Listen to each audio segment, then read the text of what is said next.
बुद्धं शरणं गच्छामि।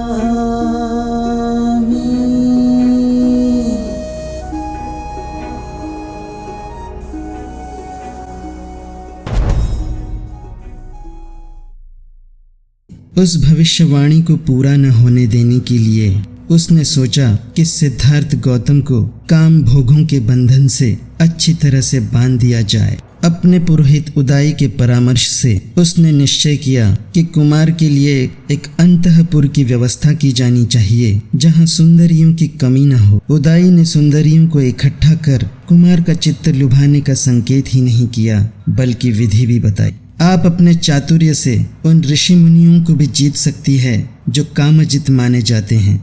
आप उन देवताओं को भी जीत सकती हैं जिन्हें केवल दिव्य लोक की अप्सराएं ही लुभा सकती हैं। निस्संदेह यह वीर भी महान है, लेकिन इससे तुम्हें क्या? स्त्री का बल भी महान होता है। सामान्य स्त्रियां सामान्य आदमियों को वशीभूत करती है, किंतु धन्य है वे स्त्रियां जो असाधारण मनुष्यों को वशीभूत करती हैं।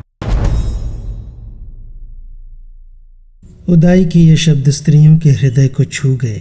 उन्होंने कुमार को वशीभूत करने के लिए अपनी सारी शक्ति लगा देने का निश्चय किया, लेकिन अपनी भ्रूभंगिमाओं, अपने अग्नि कटाक्षों, अपनी मुस्कुराहटों और अपने कोमल अंग संचालनों के बावजूद उन षोडशियों को यह विश्वास न था कि उनका जादू कुमार पर चल सकेगा।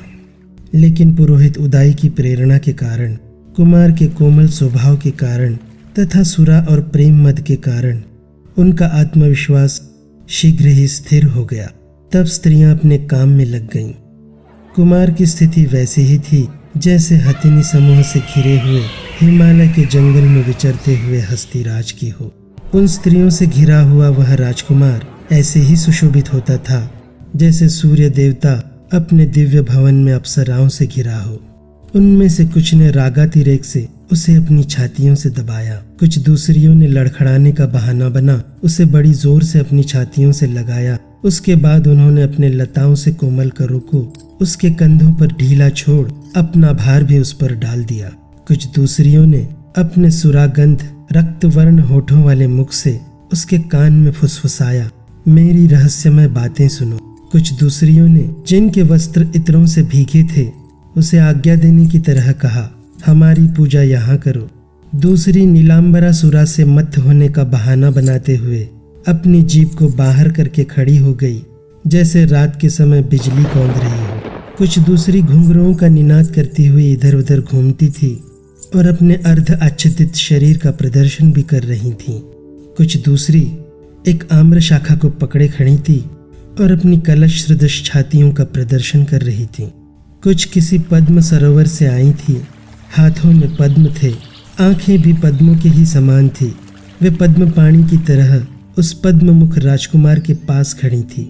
एक दूसरी ने उचित हाव भाव के साथ एक गीत गाया ताकि वह संयत भी उत्तेजित हो सके। उसकी दृष्टि कह रही थी, अरे तुम किस भ्रम में पड़े हो। दूसरी ने अपने प्रकाशपूर्ण चेहरे पर अपनी भ्रूरूपी कमान को पूरा तान कर उसके मुख मुद्रा की नकल बनाई। एक दूसरी, जिसकी छाती पूरी उभरी थी और जिसके कानों की बालियां हवा में झूम रही थी, जोर से हंसी और बोली, यदि हो सके तो मुझे पकड़े। कुछ दूसरियों ने उसे फूल मालाओं के बंधन में बांधने की कोशिश की। कुछ दूसरियों ने उस पर मधुर किंतु अंकुश के समान चुभने वाले शब्दों का प्रहार किया। एक दूसरी ने उसे बुलाने के लिए एक आम्र वृक्ष की शाखा को हाथ में लेकर एक फूल दिखाया और प्रश्न किया, यह किसका फूल है। एक दूसरी ने आदमी की सी चाल ढाल बनाकर कहा, हे स्त्रीजित, जा इस पृथ्वी को जीत।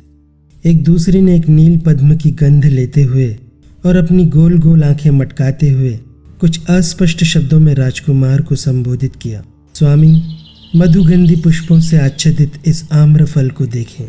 स्वर्ण पिंजर बंद की तरह कोकिल यहाँ गाती है। यहाँ आए और इस अशोक वृक्ष को देखें जो प्रेमियों का शोकवर्धक है और मधुमक्खियाँ ऐसे गुंजार करती हैं मानो वे अग्नि दग्ध हों। यहाँ आए और आम्रलतिका लिपटे इस तिलक वृक्ष को देखें मानो पीत वस्त्र धारणी किसी श्वेत वस्त्र आच्छादित पुरुष से लिपटी हो। अंगूरी रस की तरह प्रकाशमान पुष्पित कुर्वक वृक्ष को देखें जो कि इस प्रकार झुका हुआ है मानो स्त्रियों के नखों की लाली से आहत हुआ हो। इस तरुण अशोक को आकर देखें, जिसकी नई नई शाखाएं चारों ओर फैली हुई हैं। ऐसा लगता है मानो यह हमारे हाथों के सौंदर्य को देखकर ही लज्जा से गड़ा जा रहा है। इस झील को ही देखें, जिसके तट पर सिंधवार उगी है।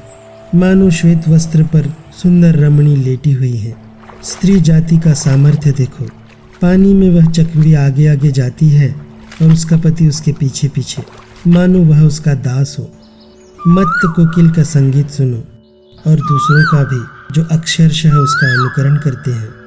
अच्छा होता यदि वसंत ऋतु में पक्षियों में पैदा होने वाले उन्माद का कुछ अंश आप में भी होता और यह अपने आप को सदा बुद्धिमान समझते रहने वाले पंडितों के विचार न होते।